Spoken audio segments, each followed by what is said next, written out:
What's going on, folks, and welcome to the Jake and Joe Bengals postgame show presented by First Star Logistics. Each week, the Bengals play. We will have you covered here with a postgame show that breaks down what happened in the game and gives you a chance to win some really great prizes. Last week, it was a PS5. This week, we got some awesome shoes for you from First Star Logistics.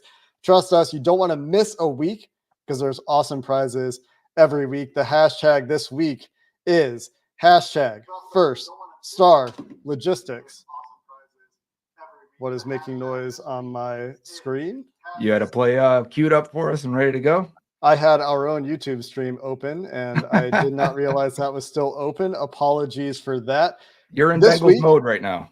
It's Nike Zoom Pegasus shoes. Next week, it's a WWE Legacy title belt. Joe has a video on his Twitter feed where you can see these items. You'll see what you could win. You can follow at First Star Log on their social media pages. Dave Lapham at DL in the Trenches, and both of us. You'll get all the information you need to be part of that great season of giveaways. Again, in the chat here on YouTube, if you want to enter to win those Nike Zoom Pegasus shoes, it's hashtag First Star Logistics, all one word. Joe, we're going to start the show each week with our biggest takeaways from the game. And I will throw over to you because I've been talking for a minute and 30 seconds and let you have an opportunity to tell the people what your big takeaway is this week. Well, it's hard to avoid the feeling I'm having right now, and I'm sure we'll get to that. It's just, it sucks. You know, this is not, it feels exactly the way all the losses to the Chiefs have been. The last play, Burrow has the ball, he gets sacked. Like, that's happened every time, right? And the defense is unable to make a play, or they kind of do, and then they blow it up by having a penalty at the end. But it's much more than just those final two plays for the defense and offense. It's the mistakes, I think. This game shouldn't even have been that close. I thought the defense was fantastic all day, other than the deep ball to that beat Cam Taylor-Britt to Rashee Rice.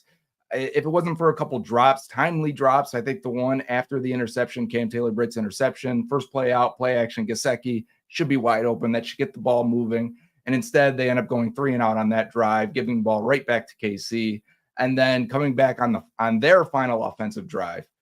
And the run game's looking good. You're getting at least a couple chunks there. They get the inside ISO runs with Chase Brown that worked all day long, but they only used them maybe once every 2 drives. It's, I'm waiting for another variation off that. You can't just have one run play. And then you get the second down play, and why people have said on Twitter, why are they throwing? Running game is working.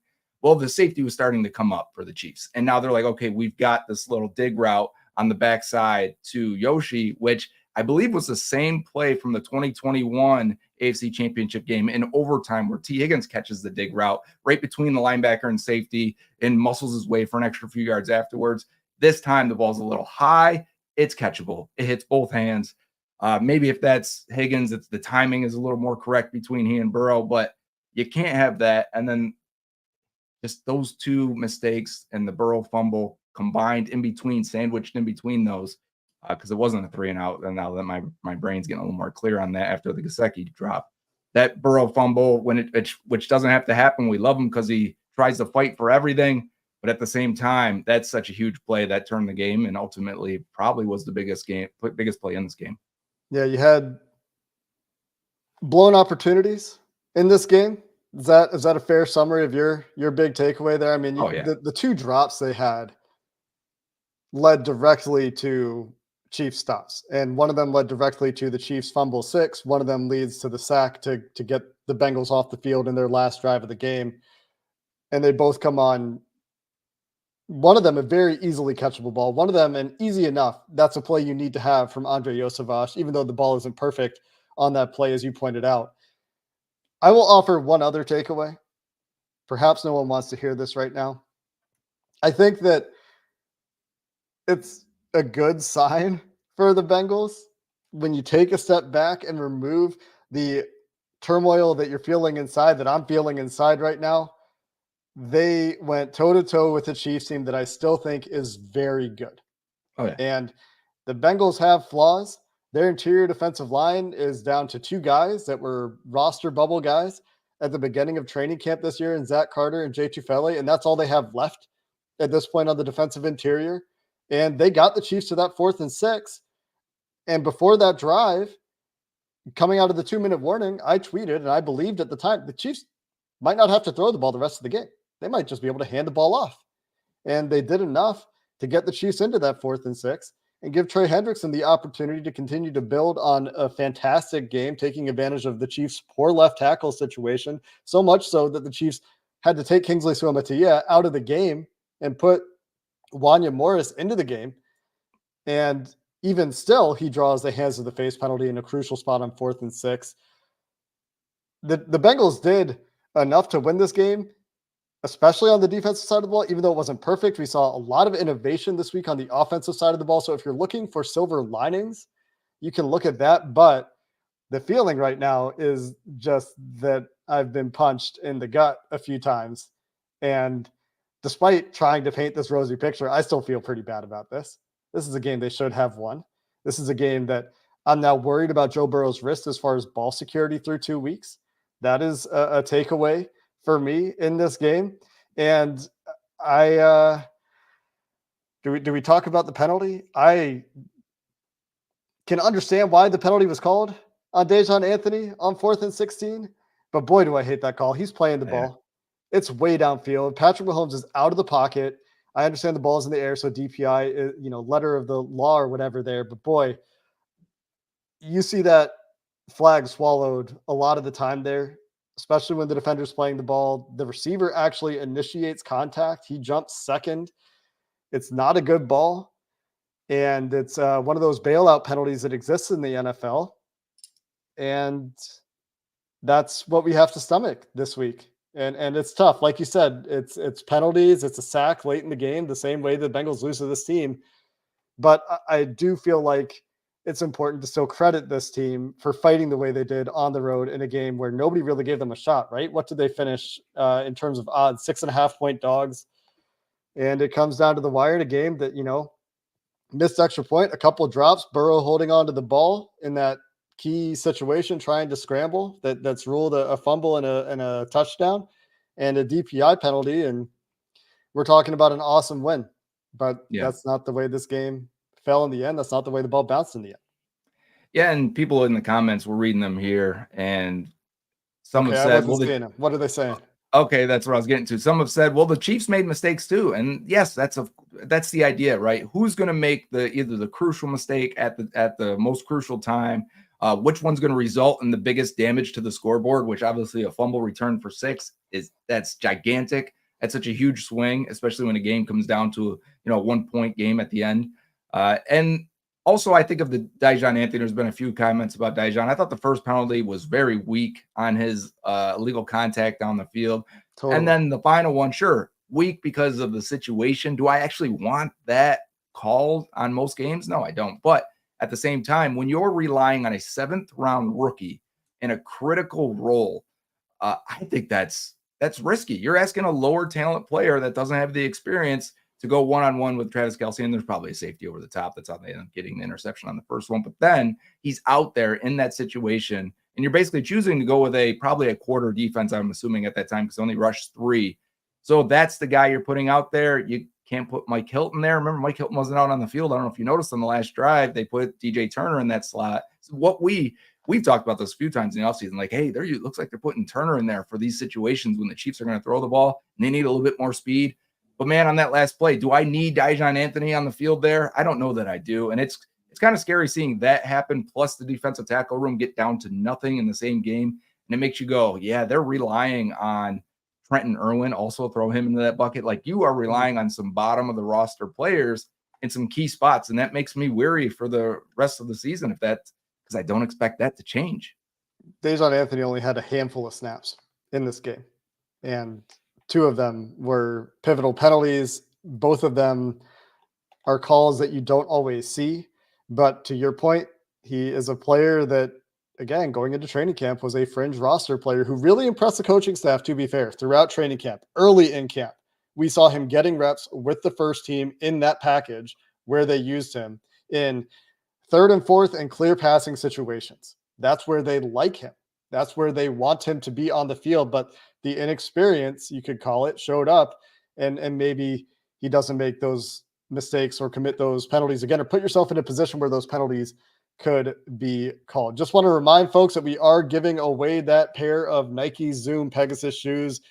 Got some nice Bengals colors on them, as Joe is displaying on the screen there. And if you want to enter the giveaway here in the live YouTube stream, it's hashtag First Star Logistics in the chat, courtesy of First Star Logistics. Appreciate them for giving us cool stuff to give to you all every week here. We will be doing those giveaways toward the end of the show here. And back to the football game, Joe. Let's talk about some of the positives here. Let's force ourselves to do it. We've alluded to some of this stuff a little bit. Trey Henderson, Cam Taylor-Britt, Akeem Davis-Gaither. In fact, let's do this. Let's take a look at the Cam Taylor-Britt interception. I will get it pulled up here. I've got a couple of angles for us to look at because this is a bananas play. Yeah. One of the best plays you can make as a corner in the NFL. Give me 2 more seconds here. I will and get it's on Xavier Worthy too, which is noteworthy, no pun intended, but because he said what he said in the in the week leading up to this game. And when we get to that play, watch how he squeezes him. If we get enough of it, he's going to squeeze this guy to the sideline, squeeze Worthy to the sideline, turn, locate the ball, and then they kept using the Odell Beckham Jr. Comparison, which is fitting. But what a just crazy catch. Yeah, so here's our first look at it up here on the top, isolated with Xavier Worthy. After talking that talk this week, he gets beat for a touchdown. We can talk about that play as well, but let's just let this one run the first time. We get a nice pass rush again from Trey Hendrickson and the Odell Beckham Jr. play. Talk that talk, and this could have been a play that leads to points to separate. This could get you to 29-17. Offense doesn't capitalize on this particular takeaway. In fact, it gives points right back. But, man, you have to credit the Cincinnati Bengals defense in this one. Both players who started in this game, between Cam Taylor-Britt, who had a good game, and despite the touchdown, and Trey Hendrickson really showing up here. One other look at it here. We got the replay Slow-mo. look. That's the one. From Ryan Fowler. Looking it in here with the textbook coverage. Like, that's not a catch anyway, but to pull that in with the one-handed catch. Does Worthy touch him down? I guess he does, huh? Yeah, I thought about that at the time. I didn't see the contact, but I saw it right there. Unfortunate because he does get up and run with it. You can probably see it here as well. Let's take a peek, go back in time. Didn't go back in time far enough. Yeah, there's a touch. Yeah, to be. Yeah, right there. So another play we didn't talk about, though, was Jamar Chase losing his cool and taking them out of field goal range. That could have been the difference in this game as well. Obviously, we have a missed extra point as well in the mistake column, which ends up being a 1-point game. So there's enough to go around, enough blame to go around for situational mistakes. And situational mistakes is the key here because of what it resulted in. Yeah, that takes them from a 3rd and 7 to a 3rd and 22 because it's an after the play loss of down penalty. Not that you want to be in 2nd and 22, but they did dig themselves out of a 1st and 20 hole there to make it a 3rd and manageable. The Bengals end up getting a field goal out of the drive anyway, so you could argue that it's not the costliest penalty of all time, but not a good look for Jamar Chase. It looks like on replay, and I think Tracy Wolfson is the sideline reporter with Romo and Nance.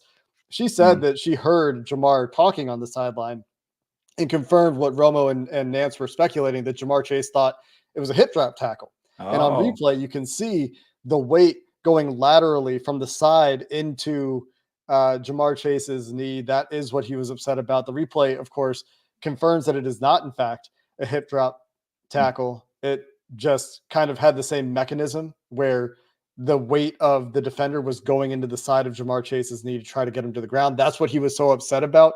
And there are also many Bengals fans who replied when I tweeted about that particular instance occurring and said that the ref dropped an F-bomb talking to Jamar Chase. I don't know what happened there. I haven't seen anything conclusive there, but multiple people said that Jamar Chase said, or that the ref told Jamar to get the F out of my face.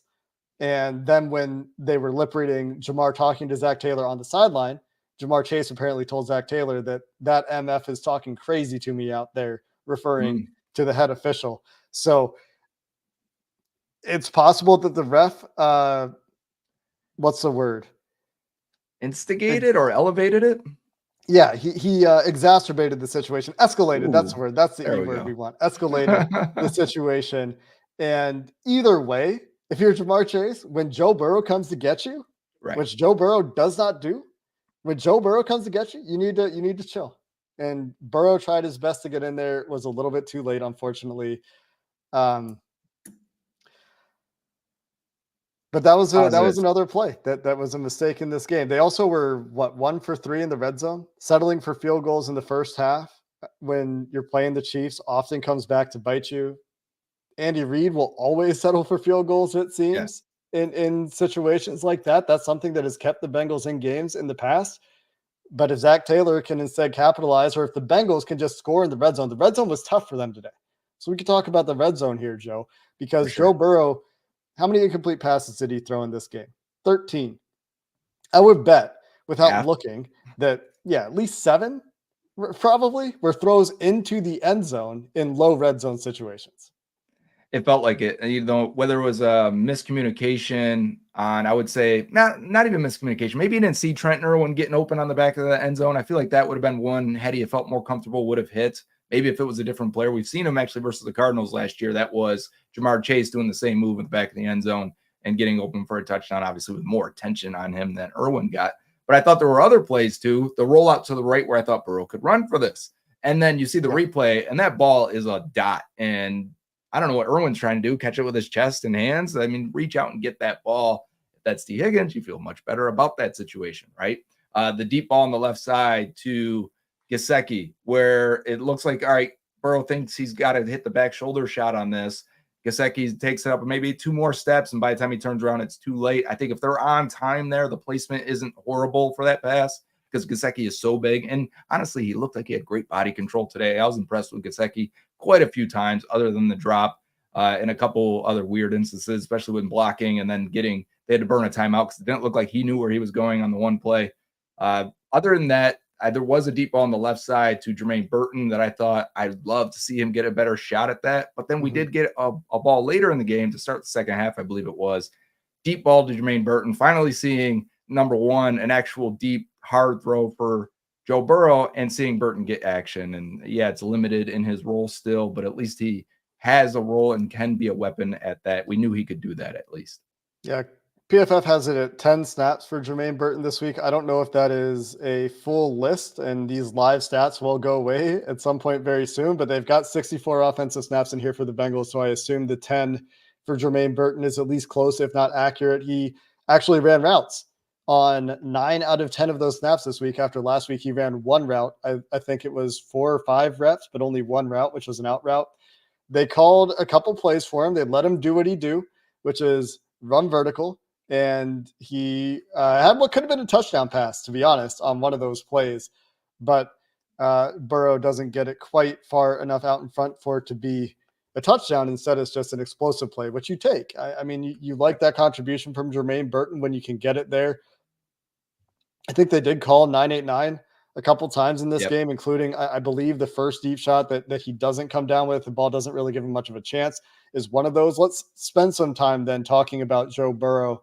And remember, it's hashtag First Star Logistics in the chat for a chance at these Nike Pegasus shoes, courtesy of First Star Logistics.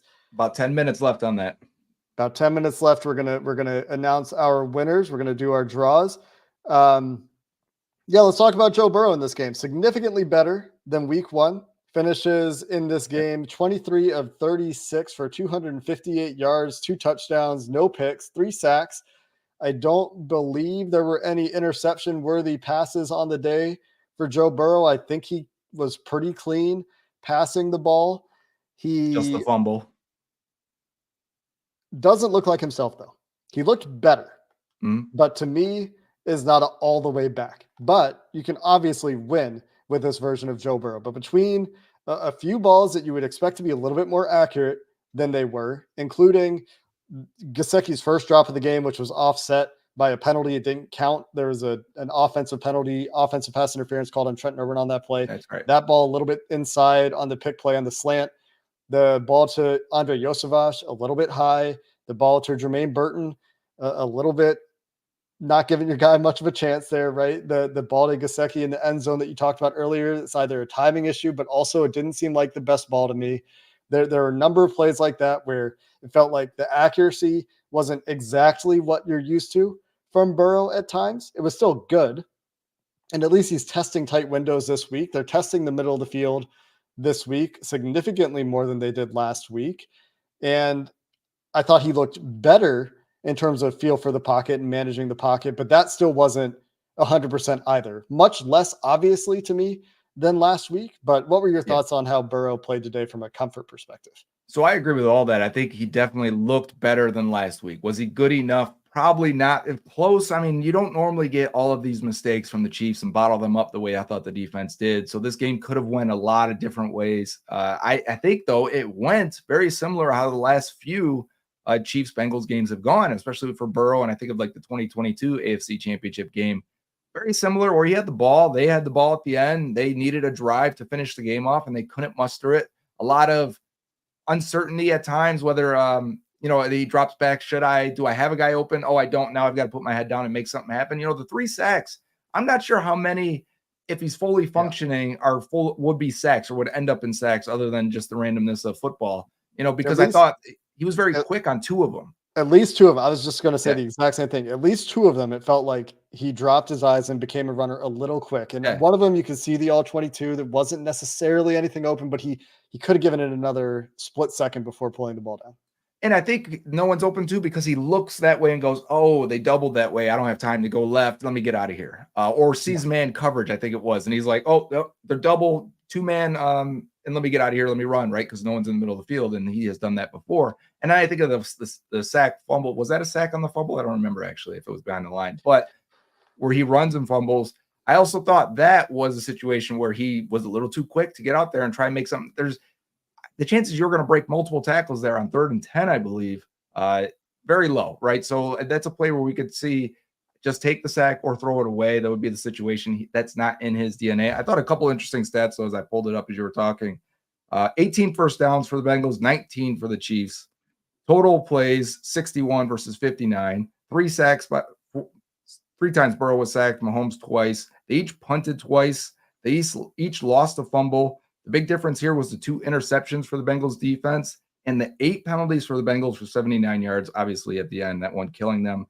And then 4 penalties for the Chiefs for 44 yards, which seemed like they were all of them coming against Trey Hendrickson, who had a monster performance. But again, 0-2 at this situation. And I know we don't want to look ahead and say, yeah, we got Washington, you got the Panthers, you should be fine. Things should get ironed out. It looked like T. Higgins is on his way back. He did pregame stuff that looked like he's really close. We'll have to monitor the defensive tackle situation. They may have to make a move there also. But one more positive, if I can, is the 12 personnel usage today. They were really effective in week 1. They just didn't seem like they had a full, robust section of their playbook for it. There were new wrinkles today. Eric All, I thought, was excellent today. I'm going to watch the film, maybe have a whole breakdown on him because not just blocking, but I think he caught 4 passes as well. So big day for the tight ends. And you kind of had to have that in a controlled game that you figured would be a 3-point because they all are against the Chiefs. It seemed like they wanted to and were aware that the weapons on the outside weren't going to be able to hold up if they're going to get Jamar Chase doubled. Let's make it an inside the numbers type game, run the ball a little bit, and use our tight ends as much as possible. And they were effective for the most part. Yeah, a couple of the big adjustments I wanted to see on offense in this game were, can they get something from Jermaine Burton? Answer, yes, they did. And that's really all you need right now. Like, ideally, there's more there, and I think there is more there with Jermaine Burton. But can they get something? They did. They got a huge play out of Jermaine Burton in this game. And would they go to more 12 personnel given what they saw in week 1? And we've got 33 Eric All snaps, 33 Drew Sample snaps, and 30 Mike Gesicki snaps. Wow. According to Pro Football Focus's initial charting. Those numbers might change a little bit, but you get the idea there. 64 offensive plays for the Bengals, 90 snaps for tight ends. That means that there were 2 tight ends on the field for at least 30 plays, right?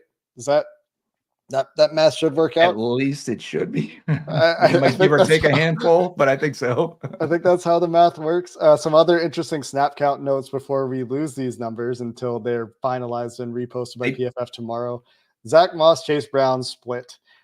51 for Zach Moss, 13 for Chase Brown. And I have one more positive I want to get to after this, Joe. I'll let you jump in.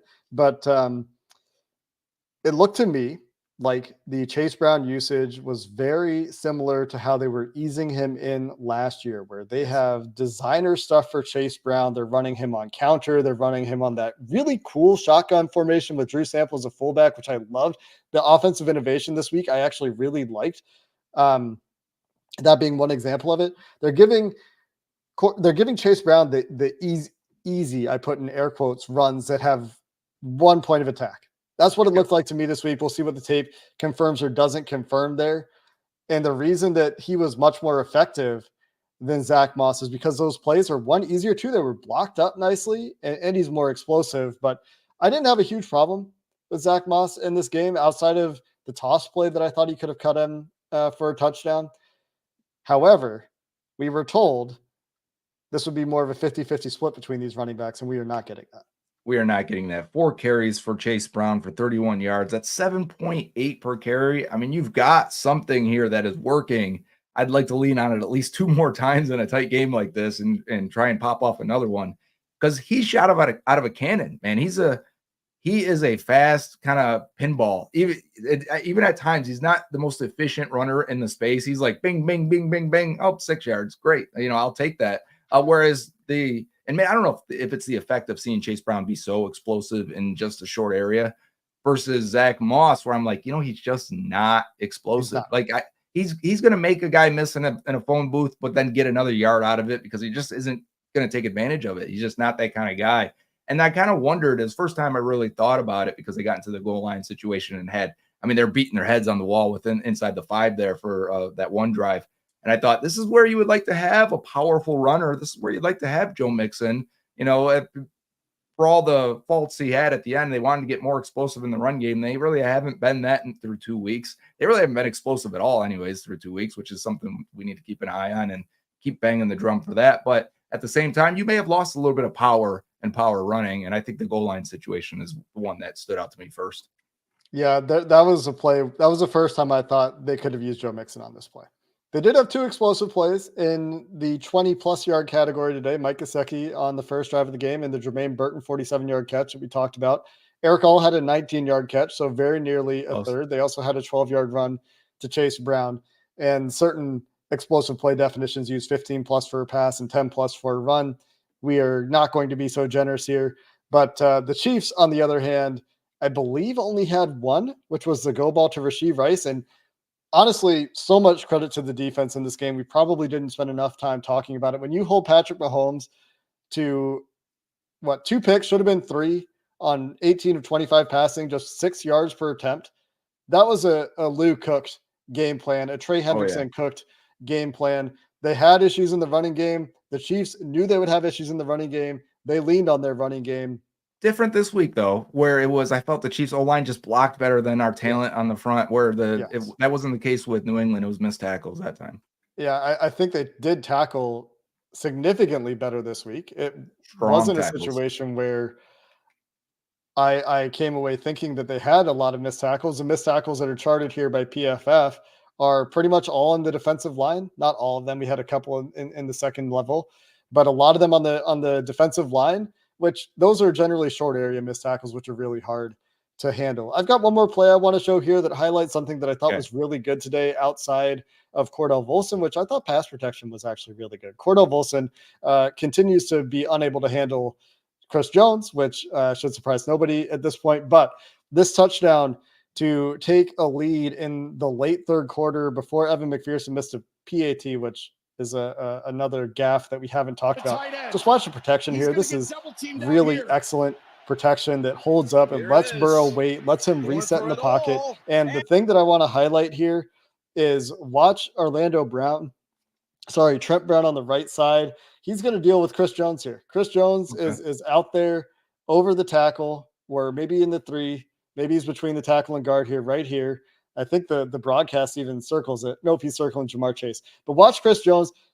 First, he knocks the hands down from Orlando Brown, but then Trent. I keep saying Orlando. Trent gets hands to him, resets that anchor, and he gets some help. But you don't see Chris Jones give up on 4th down very often. Eric All too.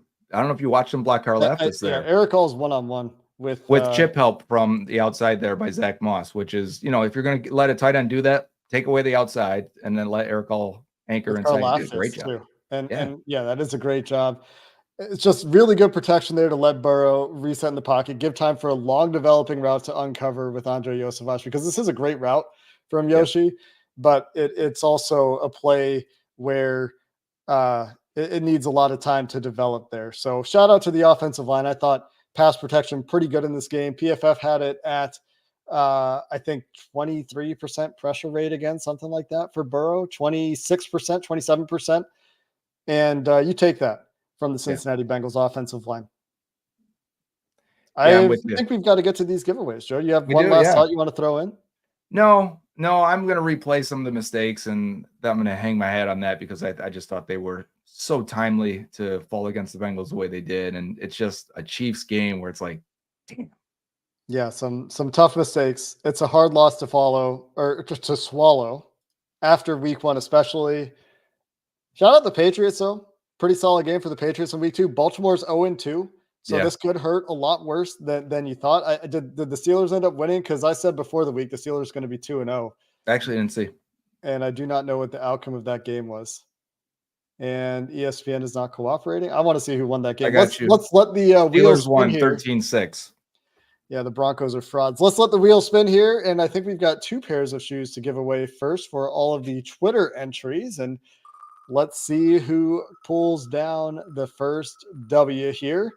Look at all those entries. Thanks to all of you guys for hanging out. Over 900 people here in the live stream. First winner at Caleb Hudson 1. I need to make that a little bit bigger so I can read it. And I think we've got one more to give away. That was a text that I received in the middle of the show here. 2 winners from those who took part on Twitter. So Caleb Hudson, you are the first winner. Congratulations. We've got one more to give away, and then we'll do our YouTube giveaway with these sweet Nike Pegasus Bengals looking shoes here. I'm going to get next week's giveaway ready while you guys are doing that. I have it right here. Yeah, it's a good plan. Dan Flanagan, our second winner. Congratulations to Dan and Kayla. We've also got, courtesy of First Star Logistics, a pair of shoes to give away if you are in the YouTube chat, so we can get our YouTube giveaway going here while Joe shows off what we're giving away next week. You got it? Yeah, I was gonna let you roll it because it's gonna make a little noise out of the packaging. You want to? Okay, we'll get our second giveaway here going. Do our YouTube draw. 212 of you here entering the draw. Let's see who pulls down the pair of shoes from YouTube. We're going to be doing these giveaways at the end of each show. Appreciate everybody for hanging out, letting Joe and I air our thoughts out. And Dead Themore, I love trying to figure out names of people. We will get in touch with you. You've won our third pair of shoes. Congratulations, courtesy of First Star Logistics for that giveaway. And Joe, let's get you up here on the screen here with that belt that we're going to be giving away next week. It's a WWE belt.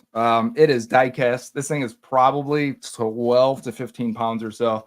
It is pretty heavy. It's huge. It would look awesome on your wall. So this is something that I bet is pretty expensive from First Star. So you're going to want to win this one. Some really cool stuff that we will be giving away. We will have stuff for you every week here after the Bengals play. And that's going to do it for this episode of the Jake and Joe postgame show presented by First Star Logistics. Can't say enough good things about First Star Logistics for giving us the platform, giving us cool stuff to give away. One of the fastest growing companies in Cincinnati. Thanks for joining us, and we'll see you next time. Dave Lapham here, and every day I am grateful for my experience to have played professional football. As a player, I realized self-motivation, leadership, and appreciating your teammates are key. At First Star Logistics, you can use those same attributes to create the life you want for you and your family. Build your future by working hard like I did. You'll see results both on and off the field. Call First Star Logistics today and be part of our winning team. Opportunity knocking.